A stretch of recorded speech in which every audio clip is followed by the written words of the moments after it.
Good morning, everyone.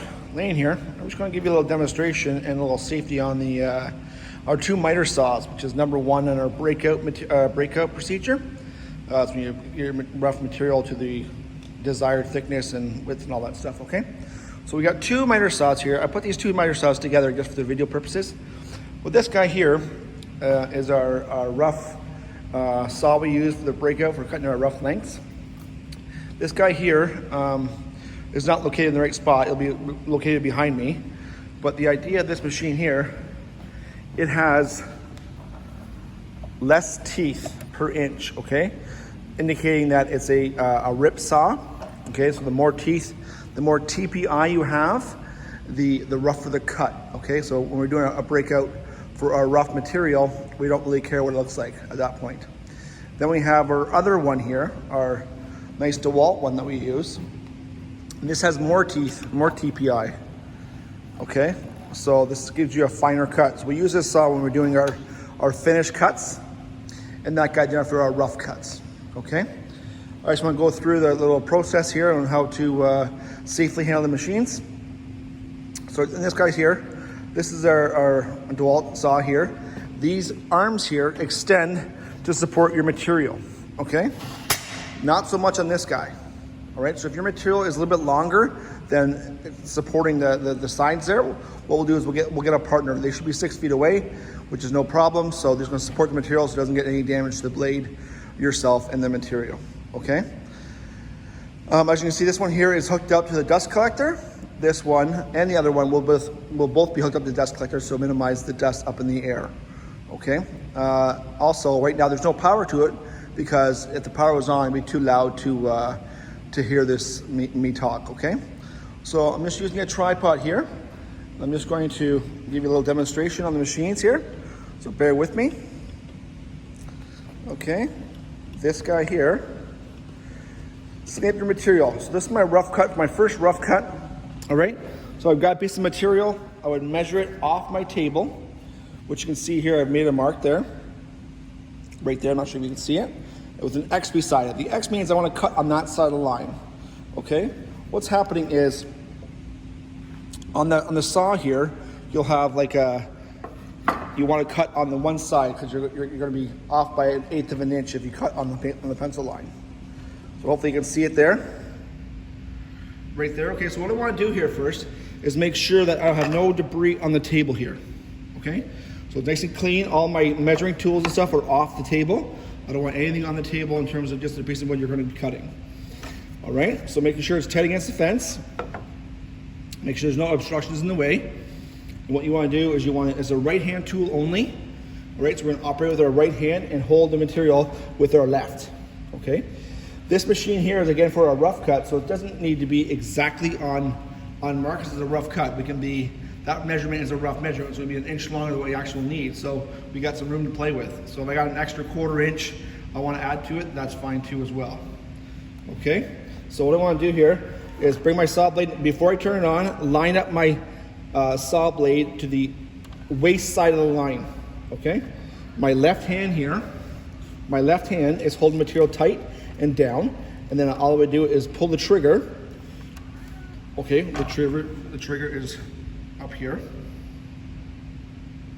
Okay, there's my trigger there. I'll click it now, nothing's going to happen. All right, there's a little safety feature on here. Okay, click it, and it provides power to the machine there. Okay, give it maybe like 3 seconds for it to boot up to get the full RPMs. Okay, and then what I would do is I would plunge down. Okay, this machine also provides a sliding feature on it, so I can bring it back, drop it down, and cut it. Okay, so the blade actually spins counterclockwise here.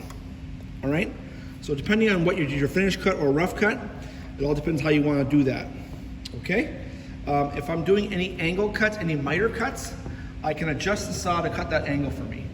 So if you look back here, you can see all these measurements here. Those are the angles. All right, the most common ones have a little locking feature to it. All right, so what I would do is I would unlock this guy, pull this little feature down here, pull this guy down here, making sure this is my tightening device here, so I tighten that up. I want to keep it at a certain degree, but loosen it off. I want to squeeze the handle underneath here. This guy right down here, I want to squeeze that, and I'd be able to just to change my angle. As you can see, it's changing the angle there, okay? Most of the time I want to be on 0. In case I'm making like a picture frame or something like that, I want to do a 45 degree, all right? And I'll cut away, making sure I got enough support on each side, and making sure that my measurements are correct, okay? Again, this is my rough saw I'm going to use, and this guy here is my finished blade I'm going to use, my finished saw I'm going to use. Same idea, okay, a little bit different. Right now it's in the lock position, a little bit easier to use. Lift this guy up, okay, now it's locked. I push this guy down, and then I spin it, whatever angle I want. Okay, again, it should be attached to the dust collector back here. In this case, it'll just be a little bag that we empty out periodically. All right, these are both called compound miter saws. The reason being it's called a compound miter saw is the following feature, okay? The following feature, I can compound means more than one, okay? So I can adjust my angle, plus I can adjust my angle of the blade here. All right, I can adjust it this way. When would I use that? Very rarely would I use that in operations in the class here, because that feature is mostly like for crown molding. Not sure if you know what crown molding is, but the idea of crown molding is goes up in your ceiling in your corners of your wall. You have a compound cut going on there, okay? That's the feature of that. This saw blade here has a little feature on it that casts the light over top of our saw blade. So it casts a shadow over our material, kind of giving you an idea of where the actual blade's going to cut, which is quite handy when we're actually cutting our finished dimensions, okay, our finished lengths. Both these guys here are not meant for cutting lengthwise. They're only cutting the width to rough length or finished width, or length, sorry. All right, just a finished length only. I don't want to see, what that means is the following, right? This is my width cut right here. If I had a small piece, I'm just going to use this here. It's meant for this. The blade is actually designed for this is a length cut, this is the width cut. Yes, no, okay? The blade is actually meant for ripping only. You'll cause damage to the blade, possibly yourself too as well, if you try cutting it with the grain, okay? We're always cutting the material against the grain, all right? Any more questions, we'll go over it during class. I'll give you this demonstration. I'm giving you this demonstration now to let you know a little ahead of time so you can get started going here a little earlier so you can take a look at it. But if you have any other questions that we might need to answer, we'll answer it during class time. Okay, thanks very much, and we'll talk to you soon.